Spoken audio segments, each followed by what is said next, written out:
This week's conference is the 2011 Annual Ritual Abuse, Secretive Organizations, and Mind Control Conference, August 2011 in Connecticut. Some of our goals are to help stop future occurrences of ritual abuse, to help survivors of ritual abuse, to name the groups that have participated in alleged illegal activities, and to unite those working to stop ritual abuse. This weekend, you will get to hear a variety of speakers talk about ritual abuse, secretive organizations, and mind control from different perspectives, showing the possible connections between them. Thanks. Please use caution while listening to this presentation. It may be triggering. All accusations are alleged. The conference is educational and not intended as therapy or treatment. Kristin Constance has a diploma in community welfare and professional counseling. She works with people with disabilities, some who have been abused severely. She is a survivor of alleged Masonic and Order of the Eastern Star ritual abuse within a multi-generational family. She has been healing for 20 years. Her topic is alleged ritual abuse by Freemasons and the Order of the Eastern Star, co-Freemasonry in Australia. And now I'd like to introduce Kristin.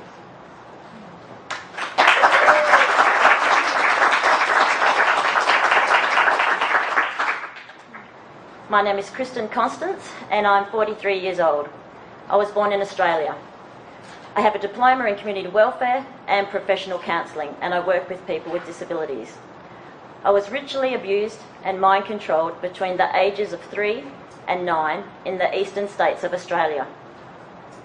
Ritual abuse occurs in Australia and is at the core of a criminal stratum that manufactures child pornography.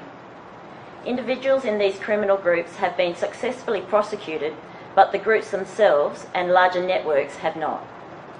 Survivors in Australia face a number of barriers that prevent them from securing their safety. A former New South Wales policeman who investigated ritual abuse cases said, "As soon as you find someone willing to talk, and they want to talk, they could end up at the bottom of the harbour." There are few effective services available for ritual abuse survivors in Australia. There is also little recognition of ritual abuse by law enforcement and government agencies. Although Australia has recognised ritual abuse as a legitimate reason to gain refugee status, it could only boast a handful of court prosecutions that can prove the link between child sexual abuse and devil worship. Ritual abuse includes satanic ritual abuse, but is not limited to only that. In 1998, the Australian Refugee Tribunal accepted a German ritual abuse survivor as a refugee. The tribunal stated, quote, that the German government has been ineffective in stopping their illegal activities, unquote. Perhaps ritual abuse only takes place in other countries. A survey in Melbourne, Australia, identified 153 cases of ritual abuse between 1985 and 1995. 98 social workers, psychologists and counsellors contributed to this survey. 38 people from Australia filled out the extreme abuse survey. 55% of them reported ritual abuse and mind control. I was one of them. Michael Salter, who wrote a chapter in ritual abuse in the 21st century, has just completed a PhD last year. The title of his work is Adult Accounts of Organised Child Sexual Abuse in Australia. In his study, he interviews 15 ritual abuse survivors, and I was one of them. In the interview that was conducted, I describe in more detail the process of colour programming under a pseudonym. I interviewed a reputable psychologist in Australia who has worked with survivors over a 20-year period. She has seen approximately 20 clients who say they have been ritually abused and mind controlled. Out of those 20 survivors, 2 of them have allegedly been abused by Freemasons. My grandfather was a 33rd degree Mason who belonged to several Masonic lodges.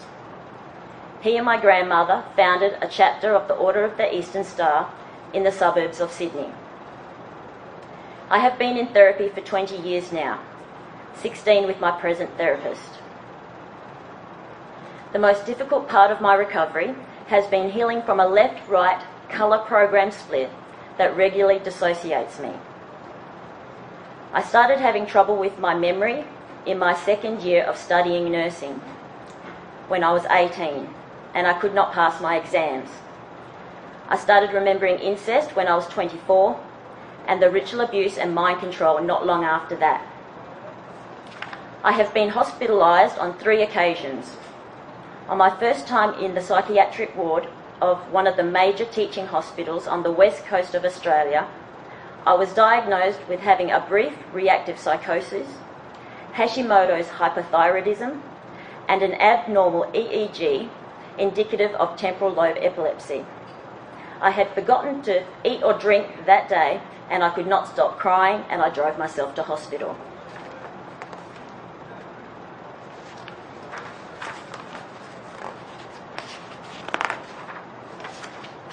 My first psychiatrist gave me a diagnosis of borderline personality disorder, but she quickly changed that to dissociative identity disorder as the alters made themselves known.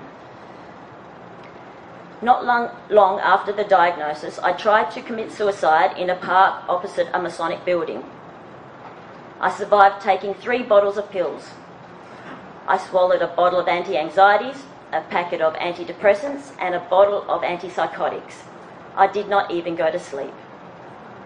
I consider myself lucky because my family moved from the east coast to the west coast of Australia when I was 9, and as a result, the ritual abuse by cult members stopped. Other types of abuse continued, but being taken in the middle of the night to attend rituals stopped. My sister, who is 7 years older than me, also has memories of ritual abuse. One day when I was 26, she asked me if I remembered the underground chambers. I replied yes. She then asked if I remembered the children crying.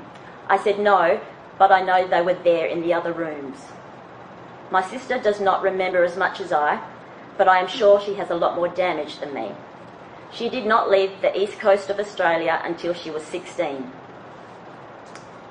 My sister believes that she has been through a process which Scientologists call PDH, or pain drug hypnosis. She believes that some organisations use the technique of applying pain with drugs accompanied with hypnotic suggestions. These suggestions or commands are also known as implants. Scientologists have been describing this process since the 1950s. When my sister has had sessions on the galvanic skin response monitor, or E-meter, that Scientologists use, she had readings that suggested she has experienced hypnosis in her past. The skin response monitor is basically a biofeedback machine that gives instant feedback of a client's state of relaxation and immediate emotional reactions.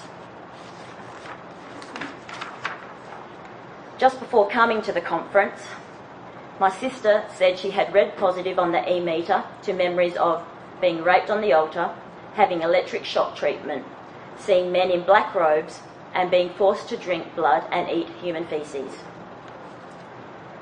I also consider myself lucky because 17 years ago, when I confronted my mother and father with the ritual abuse, my mother said she was not involved with that. But here is the suitcase of your grandfather's Masonic paraphernalia. She has apologised for not being a good mother to me. I think this is the closest acknowledgement of the abuse I will get. This suitcase has confirmed so much for me. It has copies of passwords, hand signals, and ritual information for the Freemasons, along with aprons, jewels, and medals that my grandfather and grandmother wore at meetings. I had remembered the colours of the star, and my altars coincided with the points of the star. I felt like I had found the key. On the Order of the Eastern Star emblem, red is on the top left point of the star, and blue is on the top right point. In my mind, red had control of the left side of my body, and blue had control of the right side of my body. The emblem was found on paraphernalia that could be found throughout my grandfather's house. I have integrated 26 personalities during my years in therapy. I only have 2 left that are being stubborn and demand more answers before they integrate. I have integrated animal alters, which were mostly cats and tigers. My animal alters helped me survive basic life and death situations. My tigers supported me during starvation and imprisonment. My left red split took all the pain, and my right blue split was strong and continued to get stronger. I still have many unanswered questions about my abuse, and hence my need to travel to find more information. During the height of my disability, I could not work for over 10 years, but now I am working full-time in the disability field.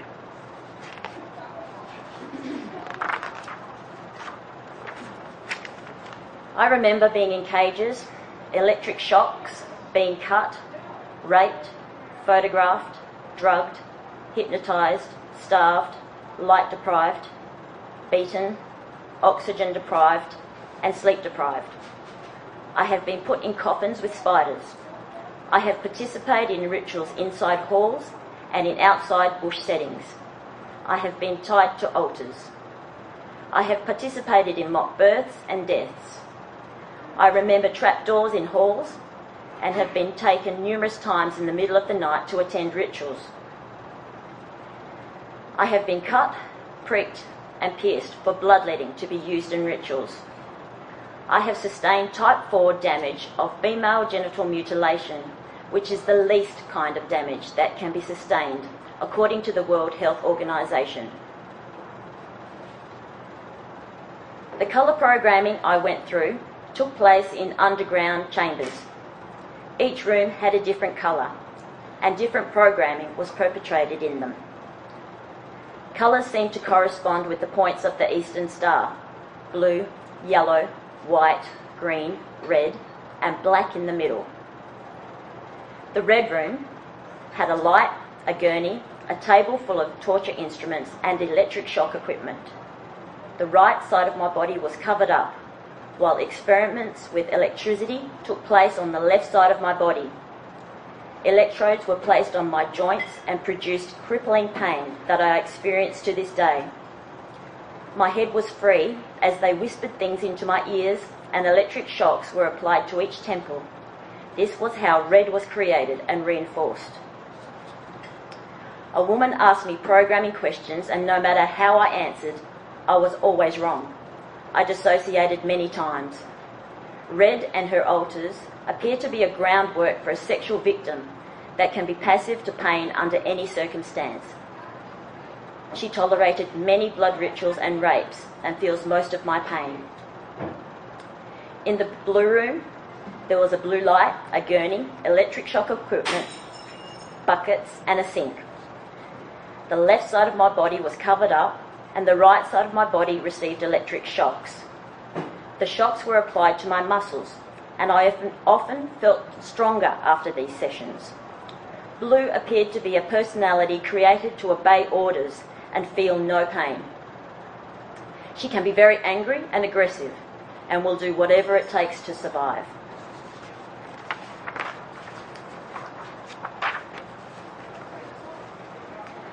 I feel mostly programmed as these 2 colours, and my sister feels more programmed as white.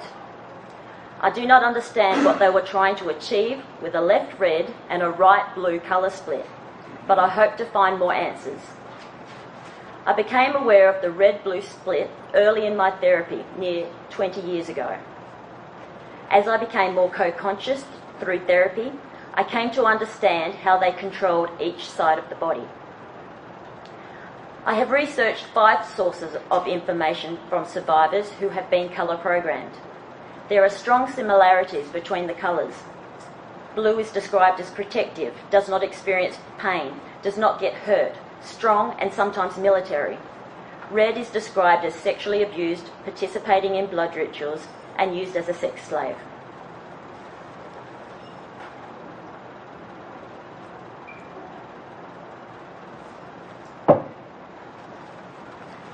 I don't know if everyone programmed by the Masons receives this basic type of colour groundwork.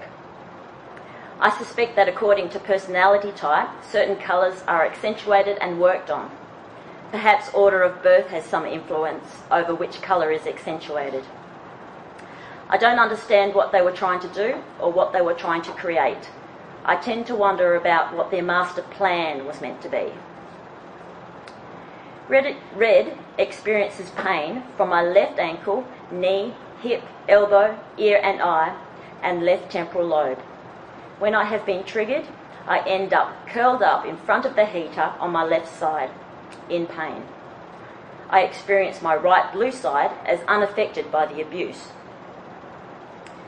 I don't have as many nightmares as I used to, but I am still having sleeping problems. I have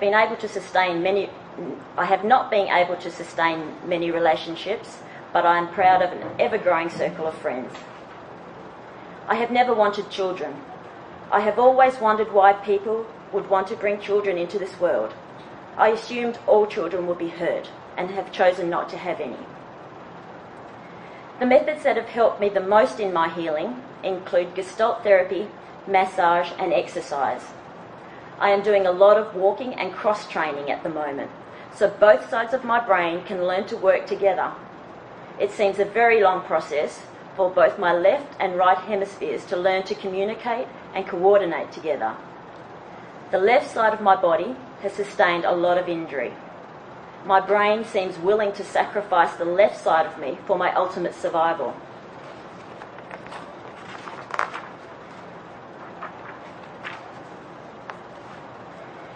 The ritual abuse stopped when my family moved to the other side of Australia, but incest and abuse did continue till I moved out of home when I was 18.